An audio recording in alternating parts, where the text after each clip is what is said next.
BPL এর আজকের ম্যাচে কি হয়নি বলুন। বিপিএল এর ইতিহাসের সমস্ত রেকর্ড ভেঙে চুরমার। লিটন দাস চ্যাম্পিয়ন ট্রফিতে নাই সেই চাপ নিয়ে ভয়ঙ্কর ব্যাটিং, 24 বলে 50, দ্রুত ছক্কার বৃষ্টি ধরিয়েছেন, রেকর্ড গড়া ইনিংস খেলেছেন। শুধু তাই নয়, বিপিএল এর ইতিহাসের সমস্ত রেকর্ড ভেঙে দিয়েছেন।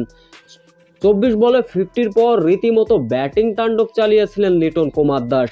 তার সঙ্গে তামিমও কম যায়নি, পেয়েছিলেন দ্রুত 50-র দেখা। লিটন কুমার দাস ছক্কার পর ছক্কা হাঁকিয়ে মাত্র 44 বলে সেঞ্চুরি তুলে নিয়েছেন। সেঞ্চুরির পরও থেমে থাকেননি, রীতিমতো চালিয়েছিলেন ব্যাটিং তাণ্ডব। দ্রুত সেঞ্চুরির দেখা পেলেন তানজিম তামিম, আর সেই সেঞ্চুরিটা লিটন দাসকেই উৎসর্গ করলেন তানজিম তামিম।